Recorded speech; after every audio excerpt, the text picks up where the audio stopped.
Hello guys, how are you? I'm Hardeep Singh. Welcome back to your own YouTube channel. IELTS updates and recent exams. For more updates related to recent IELTS exam writing test topics, listening, reading, practice test, and speaking, you got guesswork. Please, guys, participate in everyday listening and reading practice test to achieve your desired band score in your actual IELTS exam. Please hit the like and subscribe button. Press the bell icon for the upcoming notifications. Don't forget like, subscribe and share my YouTube channel and my Facebook page, IELTS updates and recent exams. Now turn to part 1. You will hear a conversation between a commercial property letting agent and a businessman who wants to move his business to new premises. First, you have some time to look at questions 1 to 6.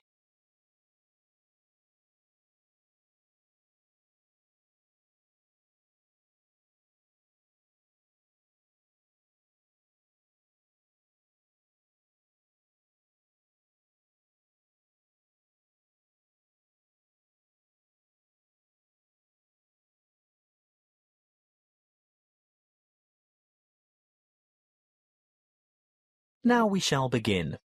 You should answer the questions as you listen, because you will not hear the recording a second time. Listen carefully and answer questions 1 to 6. Good morning. Mr. Rich, isn't it? That's right. Raymond Rich of ICT Industries. ICT Industries. Just a moment while I put that on the form. Now, you're looking for new office space, is that right? Yes. Our present lease is due to expire soon, and as the company is expanding anyway, we need to find somewhere to move to. Do you prefer the suburbs, the city, or a commercial zone on the outskirts? Well, currently we're in a very pleasant suburb, but as I said, we've outgrown that building as we've got to move anyway. I think the city centre is where we want to be, right in the heart of things. I see. Anywhere in particular? Yes, somewhere in the vicinity of the main transport centre, because I have a large staff, and car parking in the city is terribly expensive. I think it would be a good idea if we didn't use our cars at all. Exactly what size premises are you looking for? Good question. Something more than the 10,000 square metres we have at present should do it. Shall we say 12,000 square metres? That's probably about right. Yes, I think that would meet our needs. Just how many employees do you have to accommodate? 40 in all, but only 14 will have their own offices. The rest will be in open-plan shared offices. Oh, I forgot to ask. Do any of your employees have extra requirements? Will we need to consider people with disabilities? Yes. Actually, there is one in a wheelchair who'll need suitable access and another who can walk just a few paces. She uses a mobility scooter, so we'd need to make sure all facilities, especially toilet facilities, were suitable and accessible, and we'd also need to be either on the ground floor or to find a secure place by the lifts for Mrs. Jackson to park her scooter. I'll need to keep that in mind when I come up with the property for you to look at. Now, when are you thinking of moving? Well, our current lease expires in August, so we'd like to have the move completed by then, of course. Well, there is a very suitable property that I have in mind here in the city, but the owners want a lease signed by the end of this month, May. Ooh, too early, I'm afraid. I'd be ready to sign up by the end of June, though. Shall we say signed up by the 1st of July and moved by the end of that month? Definitely. Before you hear the rest of the conversation, you have some time to look at questions 7 to 10.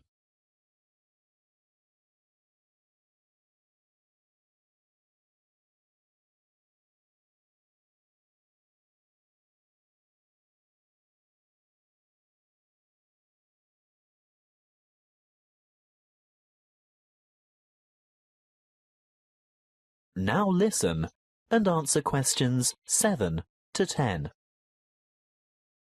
Well, I'll keep your requirements in mind and let you know when something comes up. Wait a minute. There is a vacant office space on the 10th floor of this very building. Would you care to take a look? It has only just become available, but I haven't started marketing it yet because it's in need of a bit of a makeover. The floor area is about the right size. Good. Let's see it then. Well, what do you think? Elevator access is great, and the lobby area is roomy enough for that disability vehicle you were telling me about. Oh, I don't know. There are too many small offices. Would we be able to take out a few of these walls and make bigger work areas? I don't see why not. Most of them are just partitions. Obviously, load-bearing walls can't be touched, but there aren't many of those to worry about. What about kitchen and dining facilities? We like our staff to feel comfortable eating at work. If they go out for lunch, it often leads to extended lunch hours and lost time. Come this way. This is the kitchen. Ooh, it's a bit pokey. We'd need to enlarge it somehow. What's behind the wall here? There's just a storeroom. You could take out that wall and expand into that space. Then what would we do for a storeroom?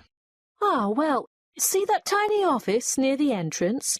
It has no external windows or natural light. It would make an ideal storeroom. Yes, you're right. The whole place is a bit dilapidated. Obviously in need of that redecoration you were talking about. And I don't just mean a coat of new paint. I think all the light fittings would have to be modernised. Those broken blinds have to be replaced, and this old blue carpet definitely has to go. I agree. That's something we can negotiate with the owner. But overall, do you think it would fit your requirements? Well, you haven't given me any indication of what the lease would cost. But before we get into that, what are the terms of the lease concerning length of tenancy? Well, generally in the city, leases are never less than 3 years. Oh? I mean, we don't mind signing up for that period of time initially, but we don't necessarily want to have to move after that. We've been in our last place for 10 years, you know. Well, the usual agreement is a 3x3x2. That's a contract for 3 years with entitlement to extension for 3 years, and then another 2 years after that. But let me speak to the owner first. And one more thing.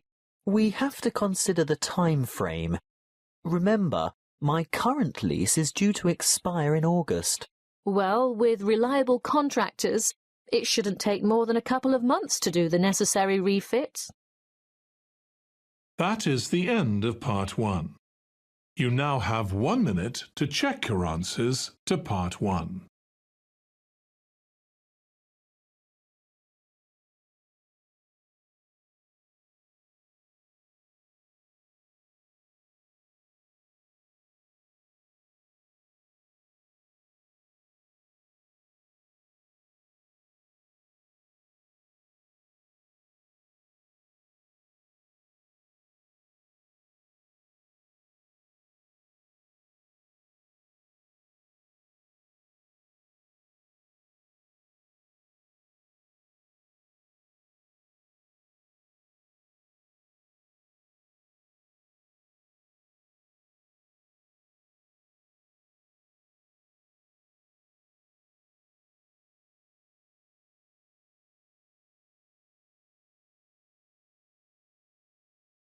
Part 2. You will hear a student counsellor giving information and advice about further study.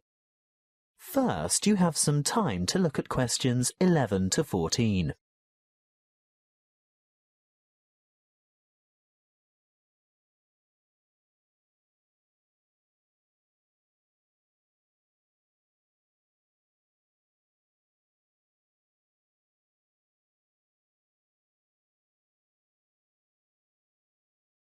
Listen carefully and answer questions 11 to 14. Are you thinking about further study? Well, listen to this before you make a decision. It will help you decide if going on to tertiary study is right for you, and it will help you make good decisions for the right reasons. It includes information about student life, what it will cost, and the different ways you can support yourself. What should you think about first? Well, obviously, you're thinking about tertiary study, and it's one of the biggest decisions you'll make in your life. What you decide now will affect the rest of your life. It's the last year of high school for most of you, and you're busy and under pressure. Perhaps you're thinking of going abroad, getting a job, or working for just a year or two to save some money before getting back to study. Let's assume you're choosing to continue studying next year. It's important that you set yourself goals and plan how you're going to achieve them. First off, career goals. What career do you want to pursue, or what is it your parents want you to do? Then, you need to think about employment opportunities at the end of your study. Will your qualification assist you in finding a rewarding job? Thirdly, course selection. Exactly what qualifications will you need? For instance, a degree, a diploma, or something else. Now we're down to study goals. The number of papers you can study at a time, and what sort of grades you would like to attain. Before you hear the rest of the talk, you have some time to look at questions 15 to 20.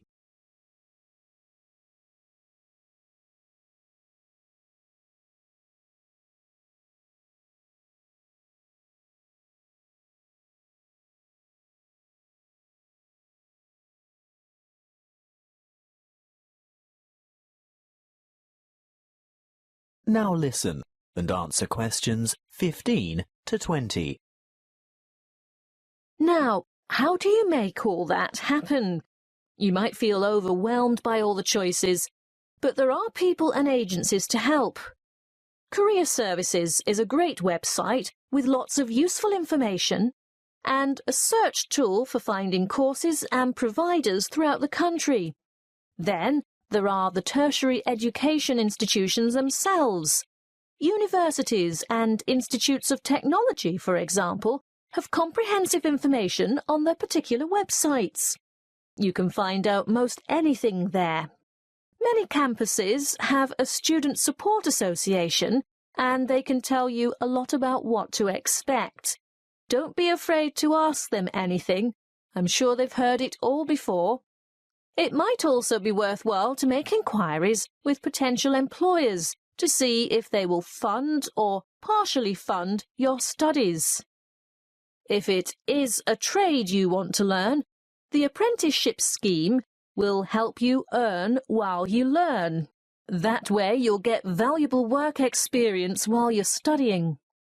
If you're still at school, then search out your school careers advisor, who will have a variety of information and resources at hand and be able to give you the kind of guidance you need to make a fully informed decision. And, last but not least, don't forget your parents and other family members. They can be of enormous help too. Oh, one last thing that might help you make up your mind. Have you thought of applying for a scholarship? Some embassies, governments and individual institutions offer scholarships to cover part or all of your study fees. Most large libraries have a comprehensive catalogue of the various grants, awards and scholarships that are available. That is the end of part 2. You now have 30 seconds to check your answers to part 2.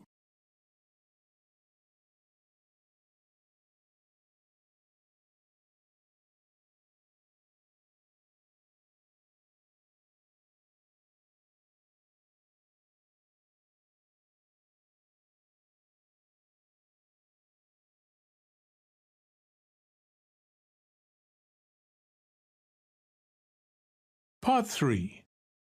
You will hear a tutor discussing with 2 students their research for a paper in cyber psychology. First, you have some time to look at questions 21 to 25.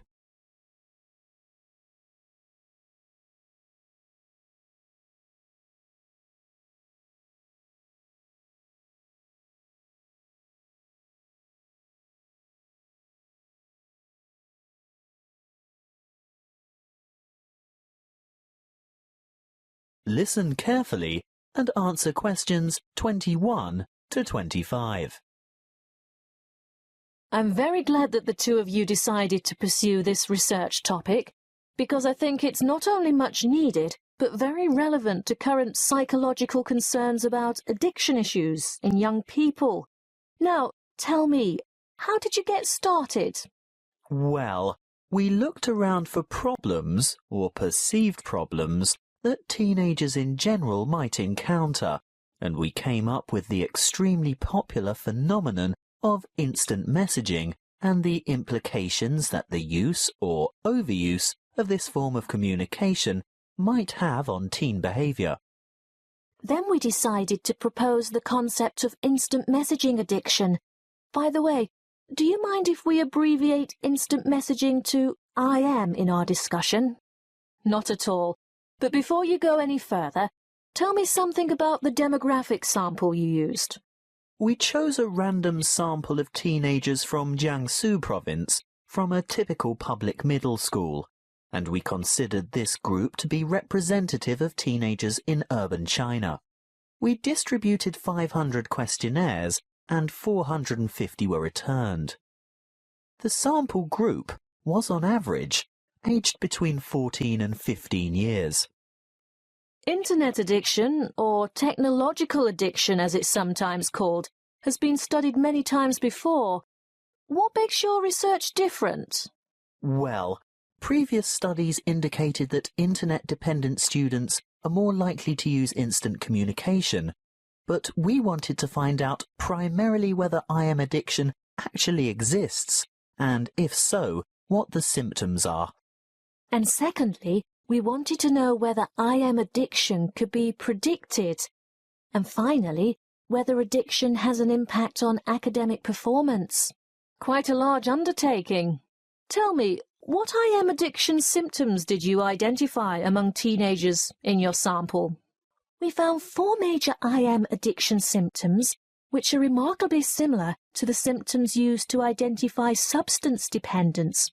Although here we're looking at behavioural addiction, not chemical addiction to drugs, alcohol, or the like. Yes, loss of control was a significant factor, which indicates that the addicts had less self-discipline. They could not control the amount of time they spent on IM, and they neglected their schoolwork, as well as other responsibilities or obligations they might have. Obviously, academic performance was adversely affected. I'm sure that led to a lot of complaints from family and friends, not to mention teachers. Yes, of course. Another symptom was, as you would expect, a preoccupation with instant messaging. They would be annoyed if interrupted when chatting online, and they would feel depressed and moody when they couldn't. They would go without sleep in order to chat, and when they were offline, they would still be thinking about online chatting. As in chemical addiction, they would need to increase the dose, in this case of IM time, to get satisfaction. That sounds quite disturbing. Yes, and as you can imagine, loss of relationships due to overuse of IM was a factor too. The addicted teenagers would rather chat online than go out with friends or spend time with family, which jeopardized their social relationships and their educational opportunities. The fourth addictive factor we found was escape. These teenagers used IM as a form of escape from reality and responsibilities. Before you hear the rest of the conversation, you have some time to look at questions 26 to 30.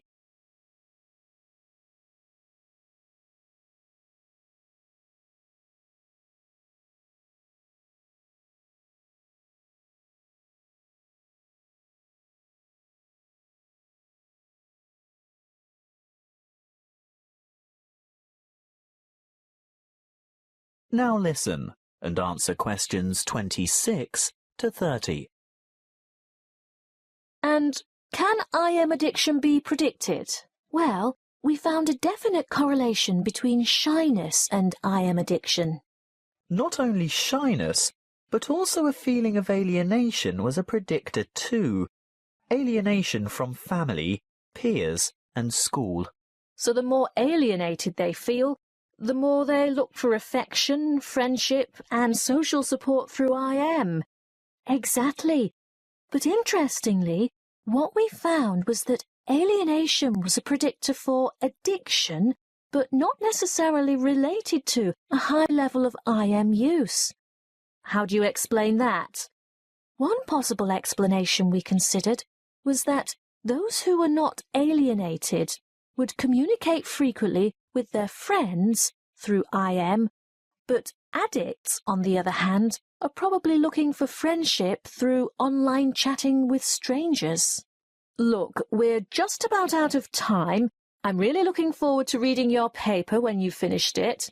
But before I go, can you quickly sum up your conclusions? By looking at behavioural patterns and psychological characteristics, we were able to establish that there is a difference between high level of IM use and IM addiction as such. And that there are certain positive predictors for addiction. And our findings showed that teenagers' level of use of IM affected their academic performance. So you're saying that IM addiction detracts from the students' academic performance? That's what we set out to prove, and there's absolutely no doubt. Addicted students perform badly at school. But what we also found is that there is a correlation between the level of IM use and schoolwork. So not just the addicts suffer low scores? Precisely. Our results show that the higher the level of IM use, regardless of whether addiction is involved, the more negative impact there is on academic performance. Your research shows then that not only should teachers and parents be on the lookout for those teenagers who might be vulnerable to IM addiction, but that parents should pay close attention and provide proper guidance and monitor their teenagers' level of use of instant messaging. Yes, that's it in a nutshell. That is the end of part 3. You now have 30 seconds to check your answers to part 3.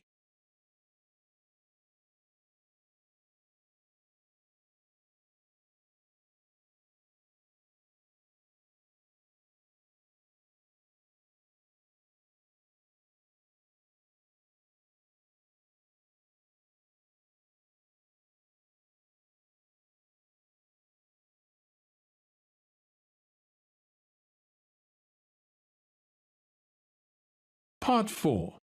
You will hear a geography lecture on the British Isles. First, you have some time to look at questions 31 to 40.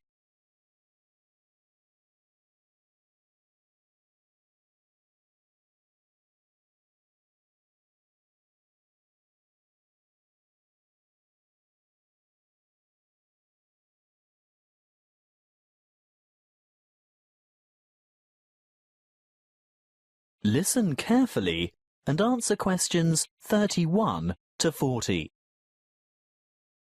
Hello, I'm glad so many of you have turned out to hear what I have to say today about the British Isles, that area of the Eastern Atlantic that we Americans find so confusing. I'm afraid just looking at a map or a page in the atlas doesn't necessarily explain the geographic terminology. In referring to the British Isles, a word of apology for those of you of Irish descent, that is, those whose ancestors come from Ire, the Republic of Ireland. No matter how geographically accurate the place names that I use today are, some of you will be understandably upset to be included in anything termed British.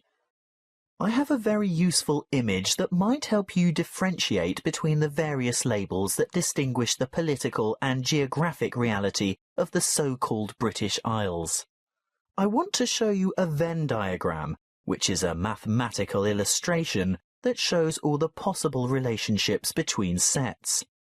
Look at this Venn diagram, and you will see that the geographical terminology is in bold, while the political terms are in italics. See here the British Isles in bold and the British Islands in italics. The aim of this lecture is to explain the meanings of and relationships among those terms. In geographical terms, you will see that the British Isles is an archipelago made up of the two large islands of Great Britain and Ireland, and including many smaller surrounding islands. Of course, you can't tell from the Venn diagram the true comparative size of these islands. You'll need to look at the map for that. But take my word for it, Great Britain is the largest island of the archipelago, followed by Ireland, which in reality, geographically, lies to the west, and there are over 1,000 smaller islands. Now, in political terms, the United Kingdom of Great Britain and Northern Ireland is the constitutional monarchy, which includes the island of Great Britain, some small nearby islands, although not the Isle of Man or the Channel Islands, and the northeastern part of the island of Ireland.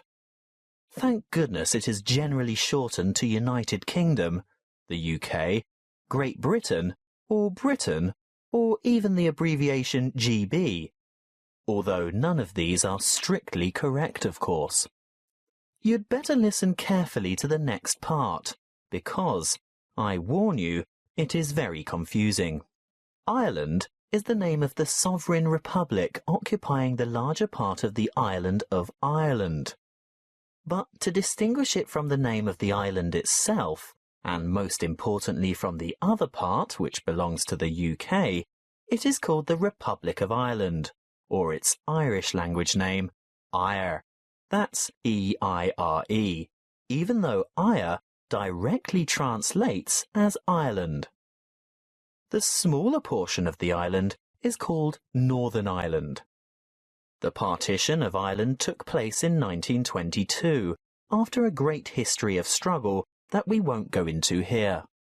England, Scotland, Wales and Northern Ireland are legal jurisdictions within the United Kingdom, but Great Britain refers to the countries of England, Wales and Scotland as a unit. The British Islands contain the United Kingdom, the Channel Islands, made up of Guernsey and Jersey, and Isle of Man, which all have the British monarch as head of state. Interestingly, the Isle of Man, although governed as a British Crown dependency, has its own parliament, but relies on the UK for defence and in matters of external relations. So, you've learnt something about the geographical and political confusion surrounding the British Isles.